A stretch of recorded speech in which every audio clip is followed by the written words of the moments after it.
no momento da palestra, onde estarei a convidar a nossa pastora Suzete Lino, que é a nossa convidada de hoje. Mamãe pastora, seja bem-vindo, com o tema a violência doméstica. Eis o momento, mamãe pastora Suzete Lima. Então, muito obrigada pelo convite. Aceitei com muito agrado e alegria e espero partilhar com vocês alguma coisa de tão importante que é este assunto, não é? Sobre a violência doméstica na perspectiva cristã, uma coisa que está a afetar tanto a nossa sociedade, quer em Portugal, em Angola e até na Europa e noutras partes do mundo, com certeza. A violência doméstica, sobretudo sobre mulheres e até sobre crianças, idosos, e é um tema que a Igreja também tem que ficar desperta para ter respostas para dar ao mundo. E é como Igreja que nós estamos aqui, para pensarmos e vermos o que é que a palavra do Senhor nos diz acerca deste, deste tema, não é? Como é que podemos tirar que sentido à forma como vimos este assunto debatido na sociedade e vamos nos basear em alguns versículos da Bíblia e falar alguma coisa também a minha posição e aquilo que eu penso. E eu espero que não esteja presente aqui nenhuma mulher que neste momento esteja a ser vítima de violência, qualquer violência doméstica ou sem ser em casa, como diz doméstica, não é?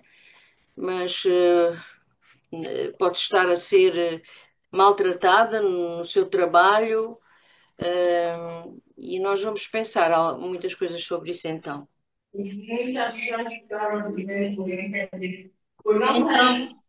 Então, eu não sei se vocês me estão a ouvir bem.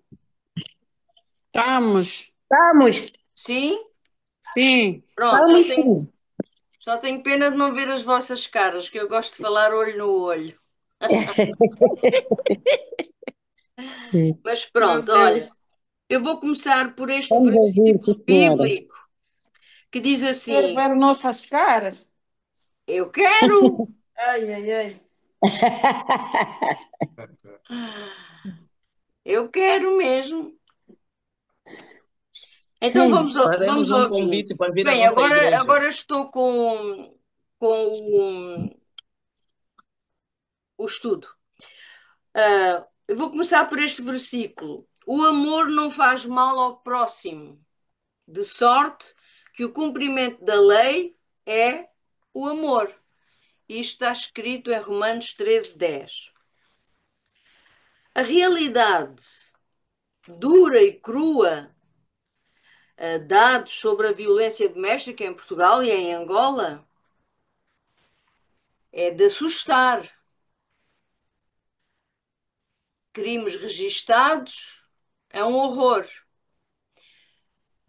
Em 2023, de 30.279, em 2024 aumentaram 71%. Em Portugal, a violência doméstica foi o terceiro crime mais registado em Portugal, com um aumento de 29,3% relativamente a 2021. 22 homicídios, 19 das vítimas eram mulheres. Em Portugal, em Angola, cerca de 7 crimes por dia, 71% dos quais contra mulheres. Predominância nas províncias de Cabinda e Luanda. A pandemia agravou o fenómeno. A pobreza, a falta de educação e a incapacidade de respostas eficazes do Estado leva a que a maioria das vítimas não denuncie os crimes, O que quer dizer que, com certeza, muito e muito mais aconteceu, mas que não ficaram registados porque ninguém se queixou. Ao contrário do que alguns pensam, as famílias cristãs não estão imunes a este mal.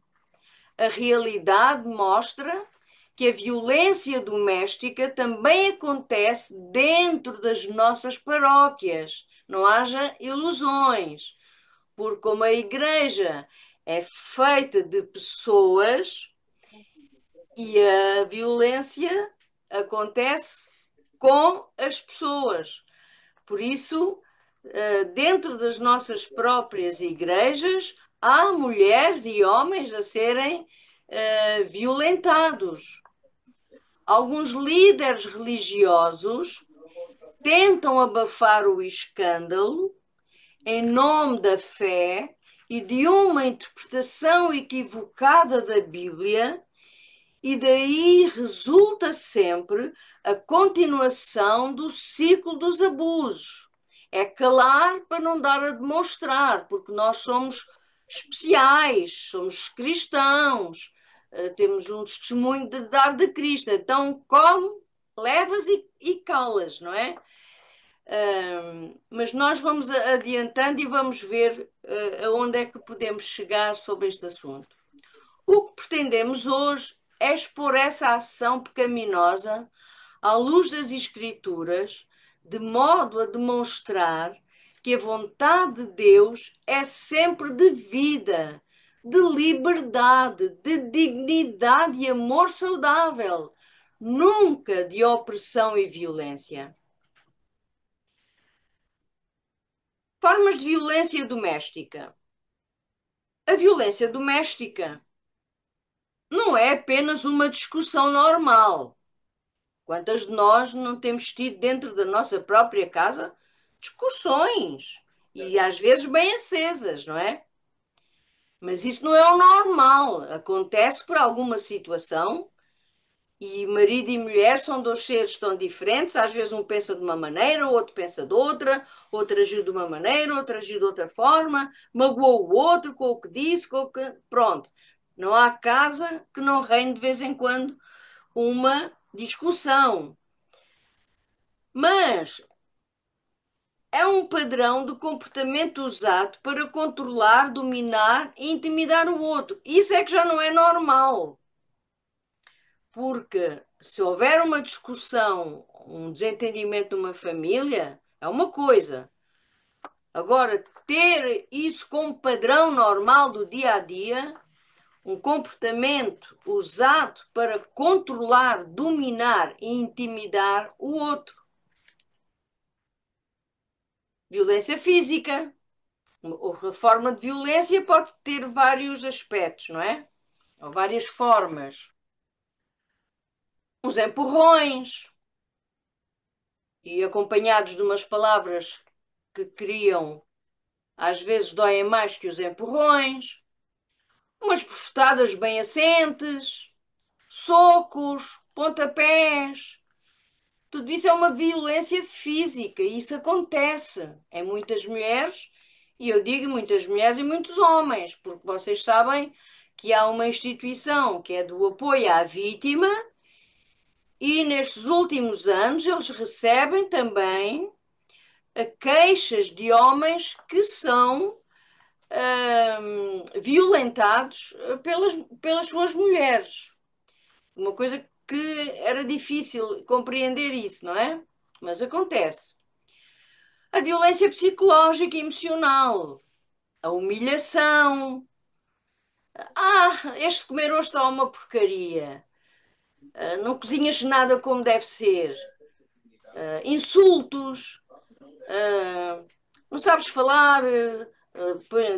Tens o pé de lado, estás gorda. Ou estás gordo, cheiras a álcool, horrível. Ameaças de isolamento de familiares, não quer que deixes com a tua mãe, não quer que deixes com o teu pai, os teus irmãos não têm nada que vir cá à casa. Isto é uma forma de violência.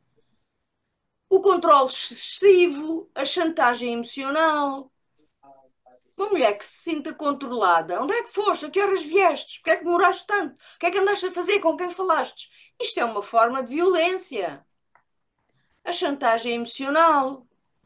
És uma fraca, não sabes o que dizes. Era melhor que fosse estudar. Vai, veste melhor.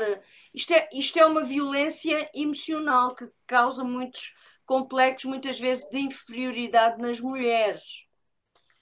A violência sexual.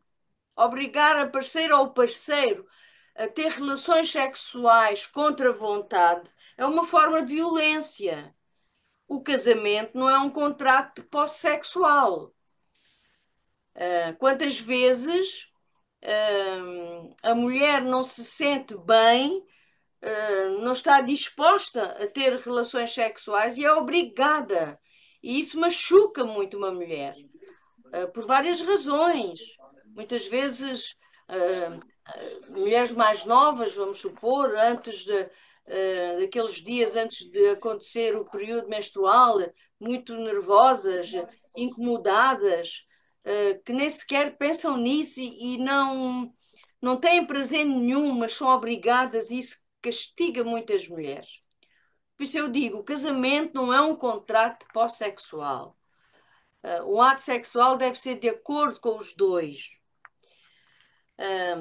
A violência patrimonial, o controle do dinheiro, outra violência que pode acontecer dentro de uma família. O controle do dinheiro. Andas a gastar muito dinheiro, porque é que compraste este vestido, não tinhas nada a comprar, mas foi ela que o ganhou, porque trabalha e tem o seu ordenado ao fim do mês e entra com ele também em casa. Mas ou foi ao cabeleireiro, ou comprou mais um verniz, ou não sei o quê, andas a gastar muito dinheiro e faz um controle das suas finanças, e isso também é uma forma de violência sobre as mulheres, é uma forma abusiva. Destruir objetos pessoais, rasgar, por exemplo, um vestido, não te gosto de ver com isso, rasgar o vestido, deitar fora, sei lá, algum objeto de decoração que a mulher gosta, mas ele implica com isso, e deita aquilo fora, destrói as coisas. Isso é outra forma de violência. Reter os documentos, ficar com o cartão que é da mulher, não pode fazer levantamentos porque ele ficou com o cartão, controla os documentos, chegam até a abrir correspondência, uma coisa que não se faz, não é? E só prova insegurança da outra parte. A violência moral, a calúnia, a difamação, isto destrói a vida de um ser humano, que seja um homem, seja uma mulher. Levantar-se uma calúnia, uma difamação sobre a pessoa, e às vezes é tudo mentira. Todas as formas de violência ferem a imagem de Deus. O imago Dei, a presença de Deus, a marca de Deus em cada ser humano. O Senhor criou-nos à sua imagem e semelhança. O Espírito Santo do Senhor habita dentro de nós. Ora, se uma mulher for maltratada, for violentada, estão a ferir a imagem de Deus, porque a marca de Deus está no ser humano e está em Gênesis 1:27. Portanto, maltratar alguém é profanar a criação divina. Nós fomos criados à imagem e semelhança de Deus. Destruindo interpretações bíblicas erradas. Acerca da questão da sujeição. Vós, mulheres, sujeitai-vos a vossos próprios maridos, como ao Senhor. Efésios 5:22. É errado usar este versículo isoladamente para justificar a dominação e a autoridade absoluta do homem sobre a mulher. O versículo anterior diz: sujeitai-vos uns aos outros no temor de Cristo. Portanto, o princípio bíblico correto é de submissão mútua eu sou submissa a ti, tu és submisso a mim. Não de dominação unilateral. Vejamos Efésios 5, 25, 28. Sobre o amor é o padrão. Maridos, amai as vossas mulheres, como também Cristo amou a igreja e a si mesmo se entregou por ela.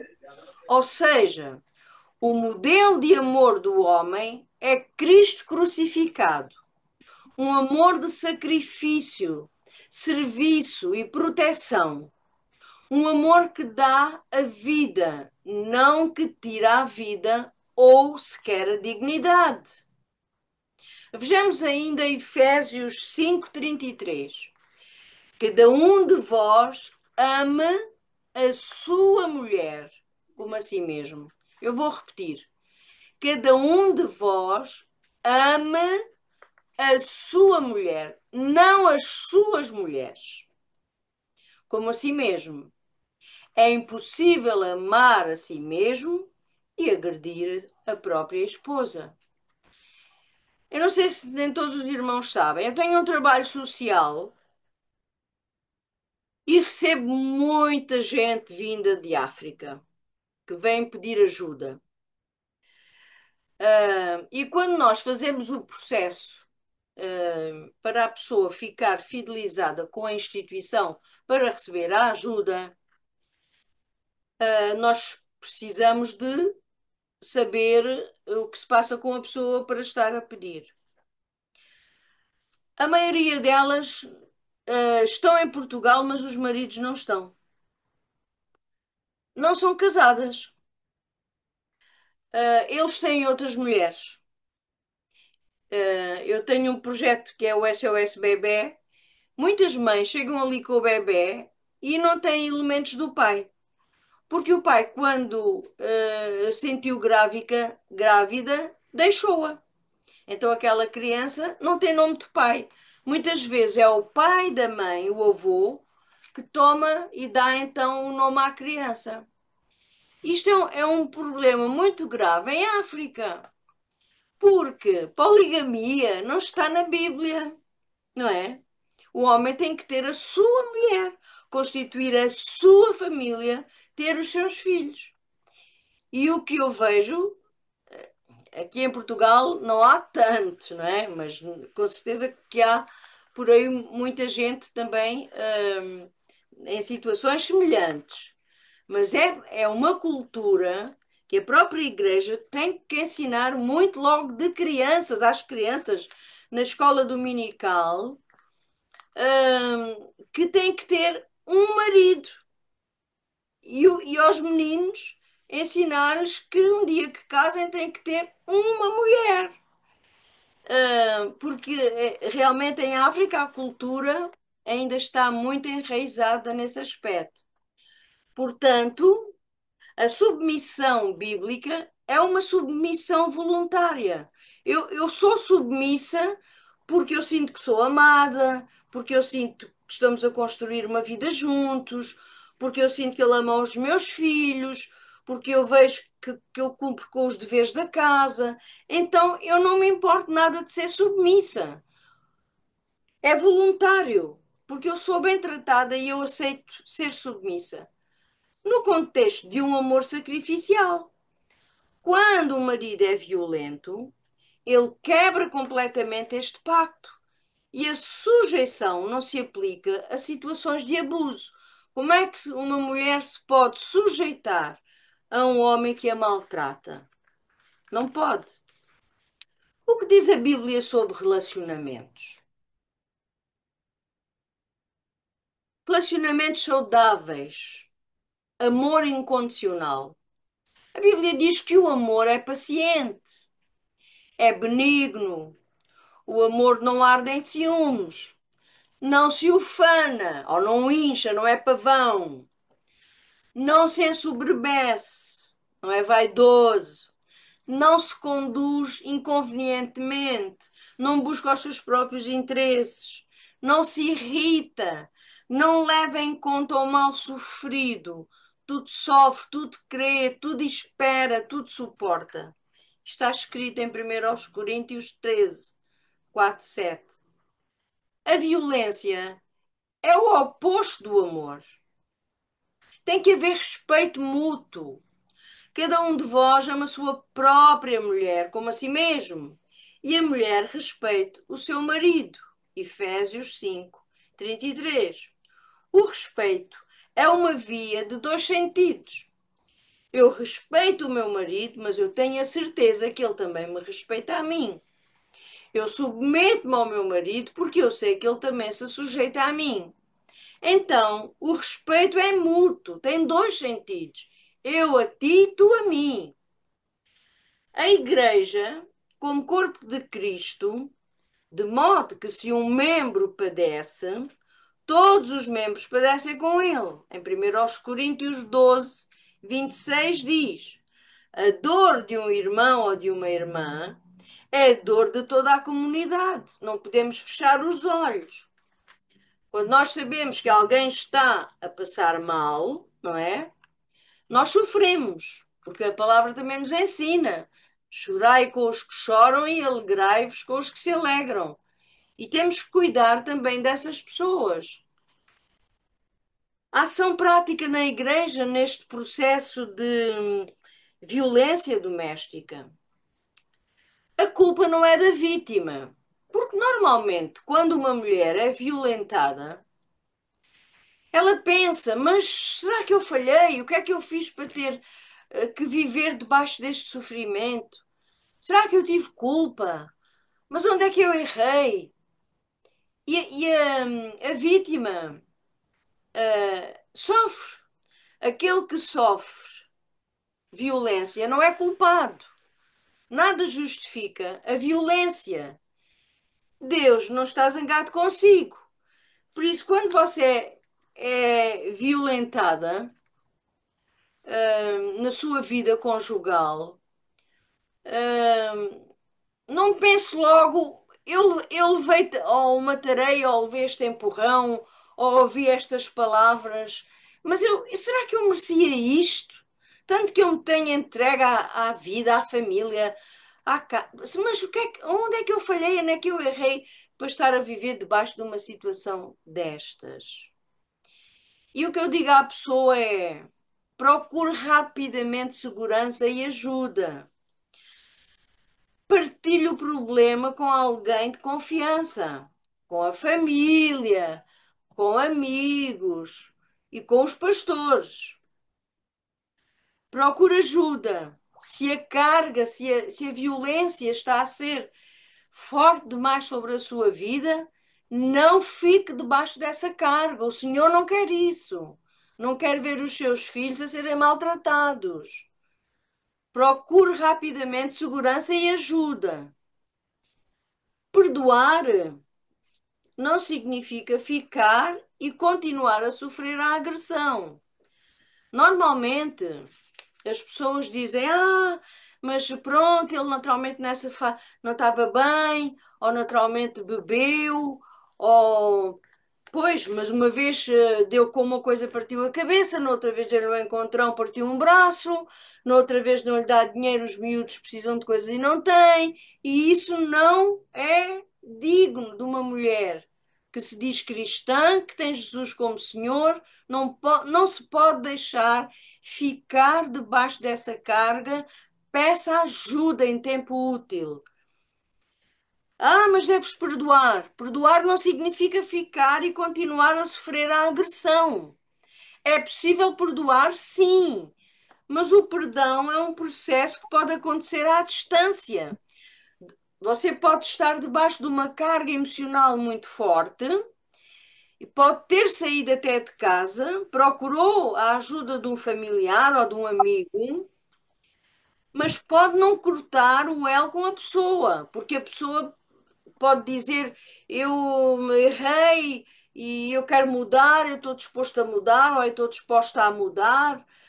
Sim, tudo bem, mas deixe-se manter à distância para ver alguns alguma diferença na situação. Não se vai voltar a meter outra vez debaixo da carga.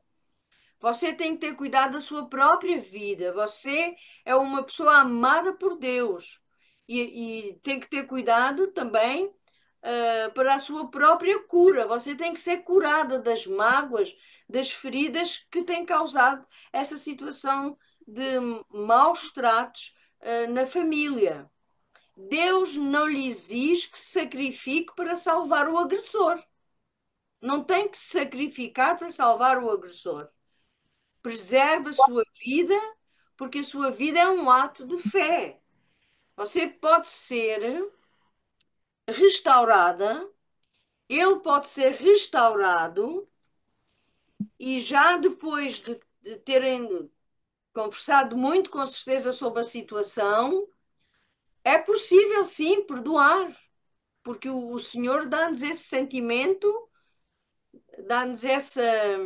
Não digo o sentimento, os sentimentos vão e vêm, mas dá-lhe essa convicção profunda. Se você o ama, se ele a ama, mas passou por esse mau pecado na sua vida, deve dar sim uma oportunidade à pessoa para se arrepender e, e voltarem. E é isso que Deus espera, não é? Mas com todas as cautelas para não voltar de novo à carga e ainda ser muito mais violentada. Quando a vítima vai pedir ajuda a alguém, a quem ela se vai dirigir, a um conselho, não duvidar da vítima. Ouça com atenção. Não duvide da vítima. Oferecer apoio à pessoa e não o julgamento. Se a pessoa lhe procurou, se você tem condições de a apoiar, então não duvide da vítima, ofereça apoio, mas sem julgamento. Evitar frases como: e o que é que tu fizestes para o provocar? Ou precisas de perdoar e seguir em frente? Ora, ser um porto seguro, oferecer abrigo, acompanhamento e oração. É isso que a vítima precisa. A vítima não precisa de julgamentos, a vítima não precisa de conselhos desta natureza. Tens que perdoar e seguir em frente, mas a vítima precisa de um porto seguro para se restaurar, com muita oração, muito acompanhamento, com mulheres experientes. Nós, como pastores, ouvimos muito, muitas queixas, não é? Somos líderes religiosos e ouvimos os desabafos, e temos que ter uma sabedoria divina, não para nos introduzirmos ao ponto de darmos alguns conselhos errados, que até a própria família tem que ter muito cuidado com as coisas que diz, porque no fundo o que a pessoa quer é ser curada da dor, da mágoa, e a igreja pode e deve oferecer este porto seguro. Oferecer abrigo se tiver condições para isso. Ou ficas cá 1 ou 2 meses, deixa acalmar as coisas e vamos te acompanhar em oração e suprir as tuas necessidades, e depois vamos ver como é que as coisas podem reatar ou mesmo acabar. Não temos que ter pesos de consciência, nem pesos sobre o nosso espírito, se chegarmos à conclusão que o relacionamento não tem mais condições para andar. Poderão andar dois juntos se não estiverem de acordo? Está escrito. Poderão andar dois juntos se não estiverem de acordo? Não, não podem andar dois juntos. Então é preferível ir um para cada lado, servindo ao Senhor e esperando em Deus, perdoando e esperar, porque o milagre pode acontecer, não é? Mas se a carga for difícil, é muito melhor, naturalmente, a coisa chegar a pontos de terem mesmo que se separar, infelizmente. Enfrentar o agressor com amor firme é uma forma de ajudar. ir ter com o agressor, ou um familiar a quem ele possa respeitar, ou mesmo o pastor, se for o caso, de ser até um casal da igreja, não é? Mas temos que ir enfrentar o agressor com amor firme. A disciplina eclesiástica deve ser aplicada para confrontar o pecado e exigir mudança genuína, que inclui buscar ajuda profissional, se for caso disso. A mulher ou o homem pode estar já com uma depressão profunda porque aguentou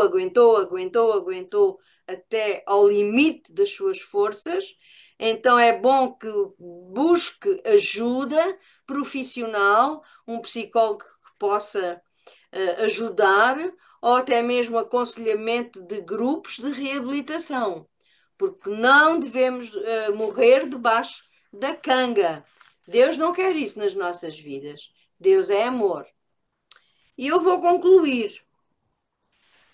O Espírito do Senhor está sobre mim, pelo que me ungiu para evangelizar os pobres, enviou-me para proclamar a libertação aos cativos, pôr em liberdade os oprimidos. Está escrito em Lucas 4, 18 e 19.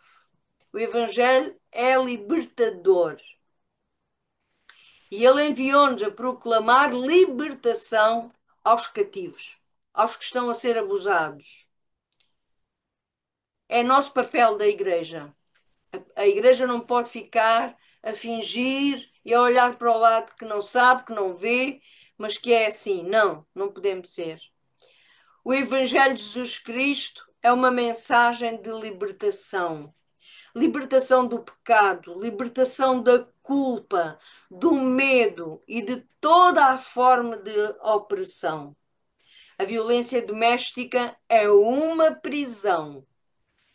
Como Igreja de Cristo, somos chamados a ser agentes desta libertação, rompendo o silêncio, não se calem, apoiando as vítimas, confrontando os agressores e pregando o Evangelho integral, que traz cura para as feridas da alma e restaura a dignidade que Deus concedeu a todos. A Igreja de Cristo, nós fomos chamados para sermos agentes desta libertação, rompendo o silêncio, apoiando as vítimas, confrontando os agressores e pregando um evangelho integral que traz cura para as feridas da alma e restaura a dignidade que Deus concedeu a todos. Deus concedeu-nos esta dignidade. Obrigado por me terem ouvido. Que Deus vos abençoe e sejamos igreja.